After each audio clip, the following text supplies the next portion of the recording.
Environmental awareness.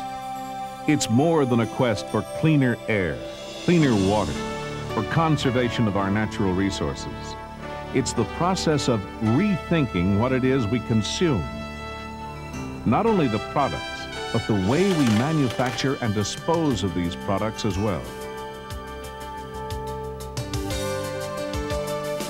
Recycling is slowly changing the way we think about what can be saved and what can be thrown away.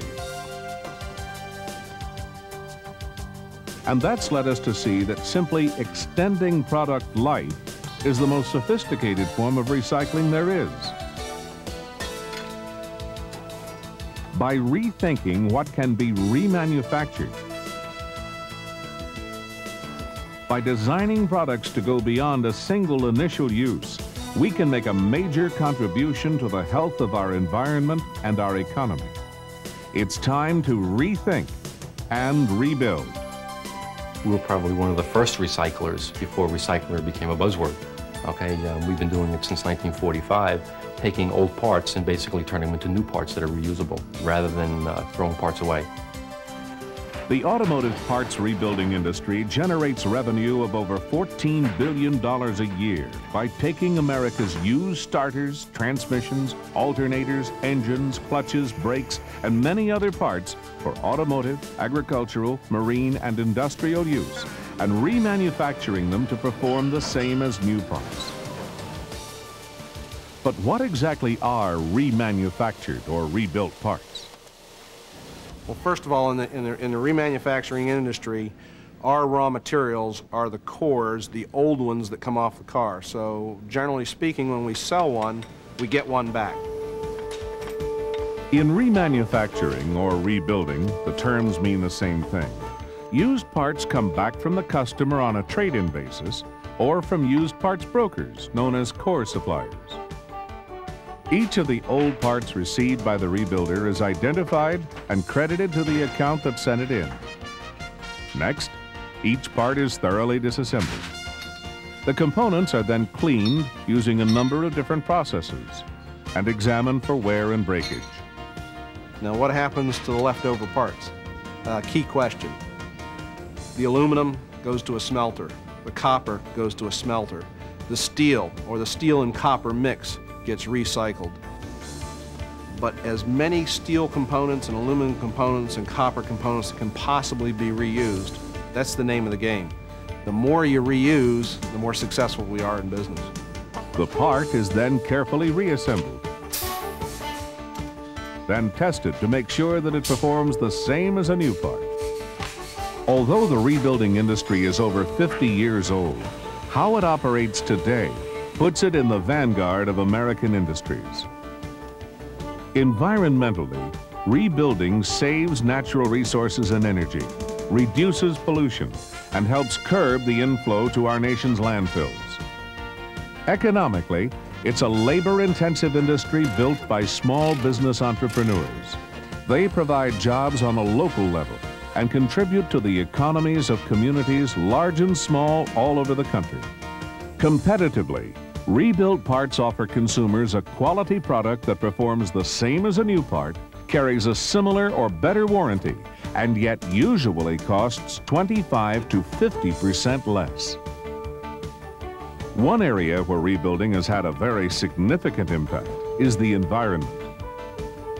Since rebuilding reduces the need for manufacturing new parts, millions of tons of natural resources are saved every year, as is the energy needed to manufacture these products, which helps reduce air pollution as well. Landfill space is saved because there's a monetary value attached to the millions of tons of used parts created each year. As a result of that dollar value, used parts stay in the rebuilding stream much longer. Take a typical automotive starter, for example. According to a study done by MIT, on average, about 50% of the unit is recovered in the rebuilding process.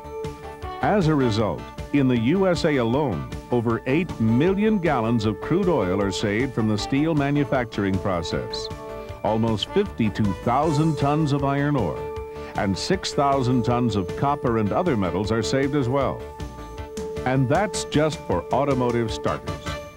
Add engines, transmissions, and the many other rebuildable parts to that, and you can get a pretty good idea of just how much rebuilding saves in natural resources and energy every year. When we rebuild an automatic transmission for cars, we're usually about 1/3 of the price of a new one. So the consumer gets the advantage of that cost. And they work just as well. We have all kind of modifications that we do on them, the same as a factory does. We have factory-trained technicians. We have technicians go to seminars constantly. And it's just good for the consumer economy-wise. Plus, we're able to use parts that normally get thrown out. They're rebuilt, remanufactured, and used over again. What benefits do remanufactured parts offer the consumer?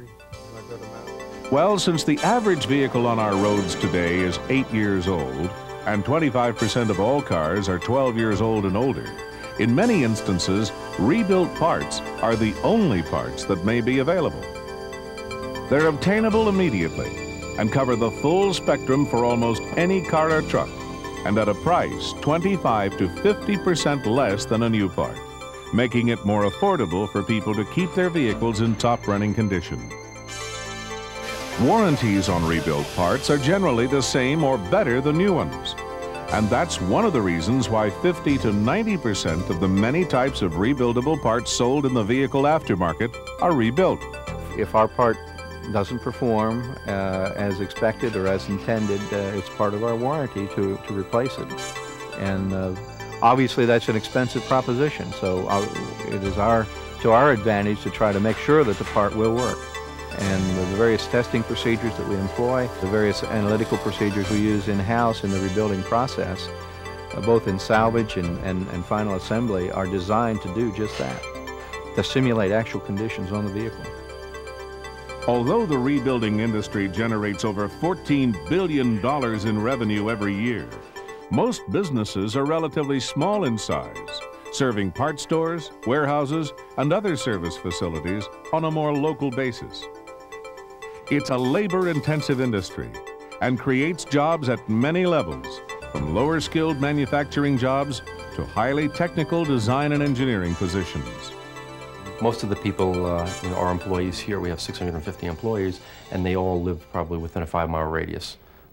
It's a very small community of 12,000, and they're a good, dependable workforce. We don't go out to other areas. We don't subcontract out to different countries. We keep local people working and support the community.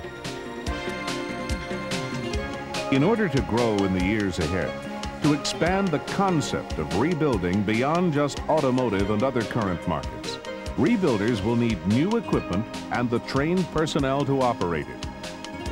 There's something that is important and there's something that's valuable about taking a piece of equipment that has lived its useful life, and we can regenerate it, we can recreate it. And we have a great opportunity in dealing with the rebuilding industry because we get to see all the failure points that have occurred in real life. When we get the unit back, we know what has failed, we know where the shortcomings are. We get an opportunity to re-engineer or to improve or to change something slightly to make it better the next time around. 92, 32! The parts rebuilding industry is an industry that's doing it right for America today. We ask your support as we continue to seek ways to increase the scope of rebuilding in America, to save resources and create jobs. It's time to rethink, rebuild.